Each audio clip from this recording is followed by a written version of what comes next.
सभी को एडवोकेट शिवम पांडे की तरफ से नमस्कार साथियों। मैं आपका advocate Shivam Pandey, high court. मेरा मोबाइल नंबर 7905856266 है।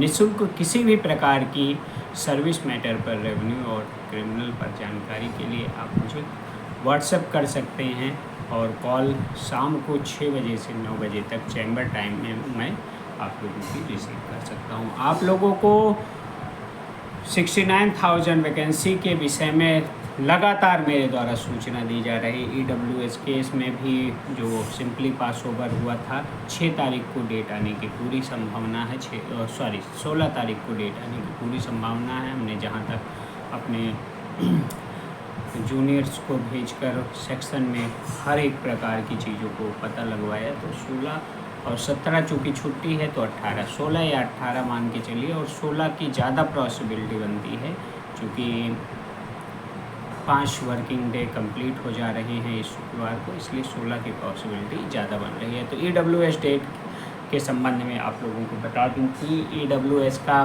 पूरा दारोमदार सिर्फ GK सिंह जी और अशोक खरे जी के ऊपर है, जो बहुत ही अच्छी बहस करके एक बड़ा आदेश प्राप्त करने के लिए आगे बढ़ रहे हैं। और कोर्ट बार बार उन्हें कन्वे कर रही है। कोर्ट 2 डेटों से थोड़ा भाग गई, नहीं तो कोर्ट चाहती तो पिछली 2-3 डेटों में ही अपना केस लगातार सुनकर फाइनल कर देती। अब कोर्ट ने क्यों ऐसा किया, या कोर्ट की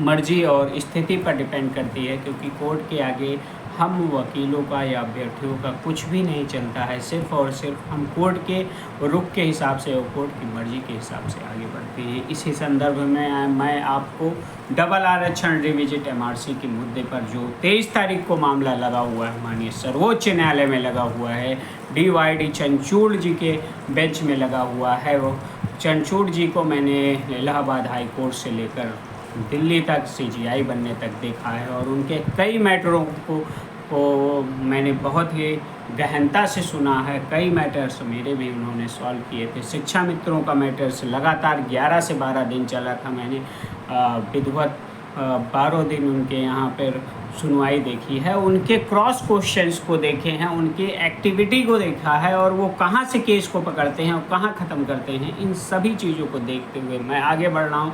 और चूँकि हम जो अचयनित साथी हैं, चयनितों का तो फिर मान लीजिए कि नुकसान होने की संभावना कम दिख रही है, लेकिन अचयनितों का नुकसान ज़रूर हो जाएगा यदि वे कोर्ट में अपनी प्रेजेंटेशन नहीं देंगे, अपनी सहभागिता नहीं दिखाएंगे।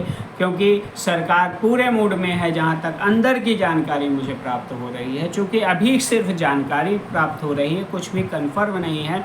सरकार एक प्रपोजल के माध्यम से तीनों पक्षों को संतुष्ट करने की कोशिश करेगी, और जो पक्ष माननीय सर्वोच्च न्यायालय में as a petitioner, as a applicant नहीं होगा, उसके साथ अन्याय हो सकता है। जैसे कि 72,825 शिक्षक भर्ती में हुआ था, 68,000 में 500 शिक्षक भर्ती में कुछ साथियों के साथ हुआ था, छत्तीसगढ़ में हुआ था, और एक कर्नाटका का मामला था वहाँ पे हुआ था, और बिहार के भी एक मामले में 2016 का मैटर था, उसमें भी फार्मासिस्टों के साथ अन्याय हो गया था, जो माननीय सर्वोच्च न्यायालय समय से नहीं पहुंचे हुए थे।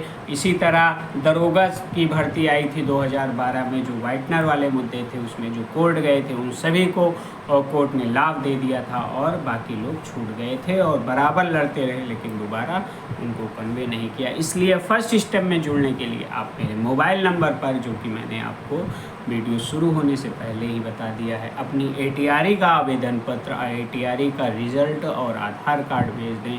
कहीं देर ना हो जाए और पता चले कि कोई ऐसा निर्णय आ जाए। मैं यह नहीं कह रहा हूँ कि यही निर्णय आएगा, लेकिन मान लीजिए 1% के लिए मान लीजिए पेटिशनर रूपी कोई निर्णय आ जाए, या कोर्ट में कोई समझौता रूपी प्रारूप सरकार द्वारा प्रस्तुत कर दिया जाए, तब आपका क्या होगा? तब दोबारा आप जब जुड़ेंगे तो टिल डेट का जो आदेश आ जाता है, उसके बाद आदेश कन्वे नहीं होता। यही आंसर की में आपने देखा है, और यही चीज़ें आगे भी EWS में भी होने वाली हैं। तो हर एक प्रकार से आप सजग रहिए, अन्यथा आपका नुकसान हो सकता है। मैं यह नहीं कहता हूं कि आप तुरंत आके मुझसे जुड़ जाइए, लेकिन विवेचना कीजिए कि आपको माननीय सर्वोच्च न्यायालय में उपस्थिति दर्ज कराना कितना आवश्यक है और कितना नहीं है। यदि आप चाहते हैं कि जो है आप सर्वोच्च न्यायालय के जो भी निर्णय आए उसमें आपका नाम संलग्न रहे, तो आप पेटिशनर के रूप में वहाँ जुड़ जाएं। यदि आप चाहते हैं जो होगा देखा जाएगा भविष्य के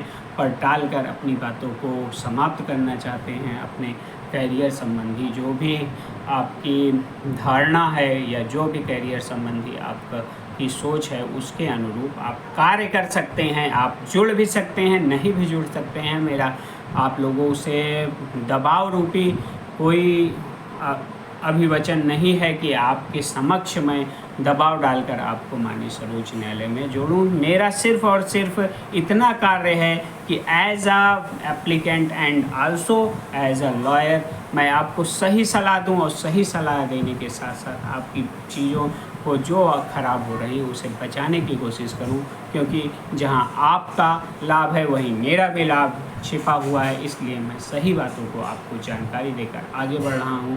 मैं हर एक प्रकार से डबल आरक्षण के मामले में कुछ जजों का अलग से ऑर्डर लगवा कर अपनी एसएलपी में दाखिल कर चुका हूं, और दाखिल करने के साथ साथ मैं हर एक प्रकार का सटीक विश्लेषण के साथ आगे बढ़ रहा हूँ और अचयनितों के लिए माननीय सर्वोच्च न्यायालय से बड़ा आदेश प्राप्त करने की कोशिश कर रहा हूँ। यदि आप लोगों का साथ मिला और सीनियर्स अच्छे गहनता से हो गए और हम सीनियर के साथ माननीय सर्वोच्च न्यायालय में हर एक प्रकार के पॉइंट्स को रख ले गए और 7 पेज का जो रिटन सबमिशन है, इस सबमिशन को 20 तारीख तक हम पूर्ण कर लेंगे और पूर्ण करने के साथ साथ उसमें हर एक टॉपिक को रखते हुए माननीय सर्वोच्च न्यायालय DYD चंद्रचूड़ जी को उसको पढ़ने के लिए विवश कर ले गए, तो हमारे लिए नज़ीर रूपी आदेश आएगा।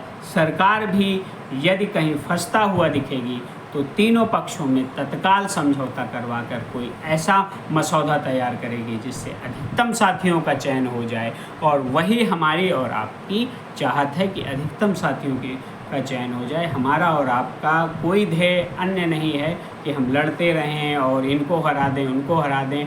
हमारा और आपका ध्येय सिर्फ एक है कि how can obtain job in 69,000 vacancy. तो हमको सिर्फ और सिर्फ उसी ध्येय पर आगे बढ़ना है और चीज़ों को सही ढंग से लेकर चलना है।